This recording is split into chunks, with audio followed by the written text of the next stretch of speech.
Good morning, this is your math teacher, Mr. Ramirez, and this is a short lesson on the associative property. So imagine that this situation happens. Nathaniel's parents were shocked when they found out he got caught for shoplifting at the mall. They believed that they had done a great job of raising him with morals. They said, "You must be associating with the wrong kind of friends. That's why you're acting this way." What do you think they mean by the word associating? Well, if you've ever heard parents say something to the effect of, "You're hanging out with the wrong crowd," you kind of get what they mean by associating. It's who you choose to group with, who you choose to be around. And so today's property or rule in math is about how we group numbers. So once again, to highlight what associate means, it describes who you're connected to. Okay? So for numbers, we connect them using parentheses, like seen below. 4 plus 7 is in parentheses. When we see numbers in parentheses, it tells us that this part of the expression needs to be solved first. So if I looked at this expression, I see 4 plus 7 is 11. In that part of my expression, I would be obligated to solve first because it's in parentheses, it's grouped first. So let's just do a little test.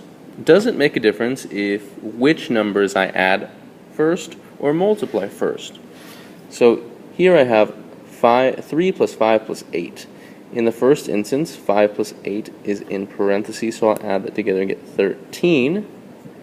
And if I add the 3, I get 16. So let's test it.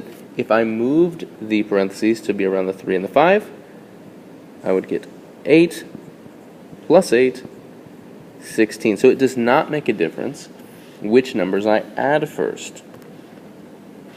The parentheses don't matter as long as there's all addition. So let's say we have an example of all multiplication. In this instance, it's 2 times 6 would give me 12, and 4 times 12 would give me 48. Okay? If I shifted those parentheses over to the 4 and the 2, I would get 8 times 6 is also equal to 48. So it appears that if I have addition or if I have multiplication, it doesn't really matter where my parentheses go. And so that is the associative property. Remember, a property describes a rule, okay? And the associative property, remember associative is about grouping, says that for addition problems or multiplication problems, it doesn't matter which you add or multiply first, your answer will be the same. So if I look at these variables above, it doesn't matter if, and remember a variable or a letter just stands for any unknown number. So whether I add B and C first or A and B first, my answer is the same. And that's true with addition, and it's also true with multiplication. So if B and C get multiplied first, it will be the same answer as if A and B get multiplied first. So let's try to extend this to something else. Would it work if I had a subtraction problem? So let's try it out. 15 minus 3 would be 12, and 12 minus 7 would be 5. Okay? Now let's say I shifted the parentheses and I did 3 minus 7, that'd be negative 4. And 15 minus negative 4 would give me 19. Okay, so clearly that doesn't work. So subtraction does not work. That's out of the equation. What about division? Well, if I have the parentheses around 8 divided by 2, that would give me 4 divided by 2, which would give me 2.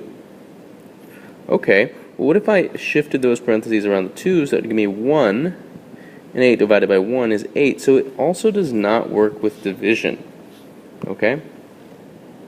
What if we mixed addition and multiplication in the same expression? So if I had 4 times 5 plus 7, and I do the multiplication first, and then I add, I get 27. Whereas if I add first and do the multiplication later, I get 48. So we cannot mix either. So it is only addition or multiplication. Those are our only two choices. We shouldn't be doing anything else. Alright, so we're going to get used to rewriting expressions using this property. So if I had the property 5 plus 7 plus parentheses 4 plus 6, all I would have to do to rewrite this expression using the associative property is simply move the parentheses. So there's a number of different right answers, but I could just move it to be around the 7 and the 4, and that would be a correct answer. And I could really move these parentheses just about anywhere, and my answer would still be correct. Okay, let's say that we now have multiplication. Same property says that I just really have to move these parentheses around. So instead of having it around the 10 and the 3, I might put it around the 5 and the 8, and that's just fine. There's no problem with that. Alright, now just a bit longer, but it's addition. I could do just about anything, okay? So instead of having it around the 6 and the 12, I could put it around the 12, the 13, and the 11. And guess what? My answer would be exactly the same. Alright, now we have 6 numbers, and it's this same property, the associative property, but we're using it for multiplication here. And once again, I could just move it just about anywhere, or I could move it around any series of numbers. And as long as my numbers stay the same, my answer is the same. So today's lesson was just to show you that if you're adding or if you're multiplying, you can put parentheses around any of the numbers and the result should be the same. But remember, this doesn't work with subtraction, division, and we don't mix operations. It's only just addition or just multiplication. I hope this video was helpful to you. Have a great day.